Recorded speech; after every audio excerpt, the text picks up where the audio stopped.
Dialysis అంటే ఏమిటి? ఈ డయాలసిస్ ఏ సందర్భంలో చేస్తారు? అలా చేయడం వలన ఉపయోగం ఏమిటి? డయాలసిస్ అంటే ఏమిటో ఈ వీడియోలో పూర్తిగా వివరించే ప్రయత్నం చేస్తాను. దానికి ముందు మీరు నా ఛానల్ని ఫస్ట్ టైం చూస్తున్నట్లు అయితే వెంటనే సబ్స్క్రైబ్ చేసుకోండి.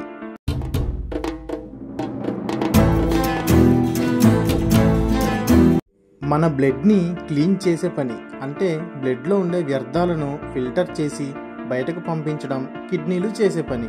కానీ కిడ్నీలు సరిగ్గా పనిచేయనప్పుడు ఈ డయాలసిస్ అనే వైద్య విధానాన్ని ఉపయోగించి బ్లడ్లో ఉండే వేస్ట్ని బయటికి పంపిస్తారు.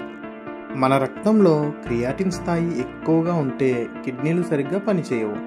ఈ క్రియాటిన్ స్థాయి ఎంత ఉందో తెలుసుకోవడానికి క్రియాటిన్ టెస్ట్ చేస్తారు. ఈ టెస్టులో క్రియాటిన్ స్థాయి ఉండవలసిన దానికన్నా ఎక్కువగా ఉంటే అప్పుడు వైద్యులు డయాలసిస్ చేయాలని సూచిస్తారు. ఈ డయాలసిస్ని 2 రకాలుగా చేయవచ్చు. ఒకటి హెమోడయాలసిస్, 2 పెరిటోనియల్ డయాలసిస్. హెమోడయాలసిస్ చేయడానికి డయాలైజర్ అనే ఒక మిషన్ అవసరం. ఈ డయాలైజర్ ఒక ఆర్టిఫిషియల్ కిడ్నీ లాగా పనిచేస్తుంది. అది ఎలాగో ఇప్పుడు తెలుసుకుందాం. ముందుగా మన శరీరంలో ఉండే ఆర్టరీకి మరియు వీన్కి సెంటర్ లైన్, అంటే ఒక పైప్ని అమరుస్తారు. ఆర్టరీకి వేసిన పైప్ ద్వారా రక్తం డయాలైజర్ మిషన్కి వెళుతుంది. ఈ డయాలైజర్ మిషన్లో డయాలసైట్ అనే ప్రత్యేకమైన లిక్విడ్ ఉంటుంది. ఈ లిక్విడ్ డైరెక్ట్గా బ్లడ్తో కలవదు, కానీ బ్లడ్కి చాలా దగ్గరగా ఈ లిక్విడ్ వెళ్తుంది. ఈ లిక్విడ్ బ్లడ్కి దగ్గరగా వెళ్ళినప్పుడు రక్తంలోని వ్యర్థాలను ఈ లిక్విడ్ గ్రహించి బ్లడ్ నుండి వేరు చేస్తుంది. అలా డయాలైజర్ మిషన్కి వచ్చిన బ్లడ్ క్లీన్ అయిన తర్వాత వీన్కి వేసిన ఇంకో పైపు ద్వారా బ్లడ్ మళ్ళీ మన శరీరంలోకి వస్తుంది. అలా కిడ్నీ చేయవలసిన పనిని డయాలైజర్ మిషన్ చేస్తుంది. దీనికి దాదాపు 3 నుండి 4 గంటల సమయం పడుతుంది. ఇలా వారానికి 2 నుండి 3 సార్లు వరకు పేషెంట్ యొక్క ఆరోగ్య స్థితిని బట్టి డయాలసిస్ చేస్తారు.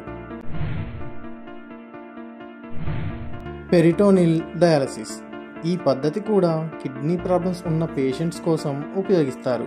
కాకపోతే హెమోడయాలసిస్లో డయాలైజర్ అనే మిషన్ని వాడితే ఈ ప్రాసెస్లో పొట్ట భాగంలో ఉండే పెరిటోనియం మెంబ్రేన్ అనే ఒక పొరని ఉపయోగించి డయాలసిస్ చేస్తారు.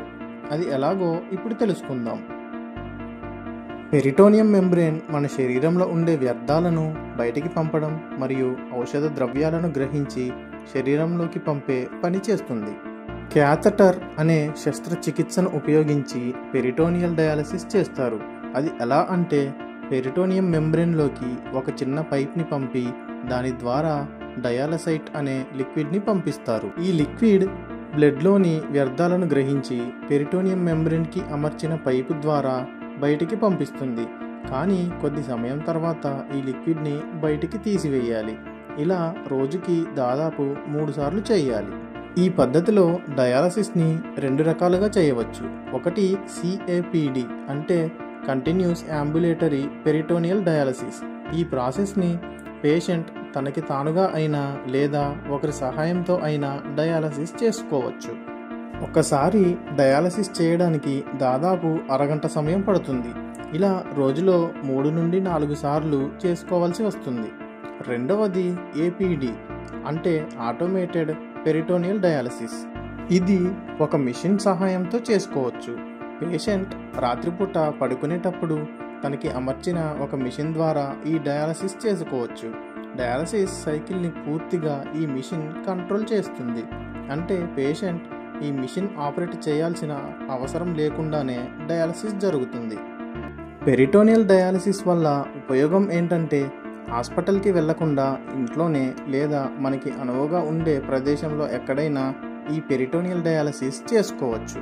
కానీ ఇలా డయాలసిస్ చేయించుకోవడం వల్ల సైడ్ ఎఫెక్ట్స్ కూడా వచ్చే అవకాశం ఉంది. కానీ కిడ్నీలలో ప్రాబ్లం వచ్చినప్పుడు డయాలసిస్ చేయించుకోక తప్పదు.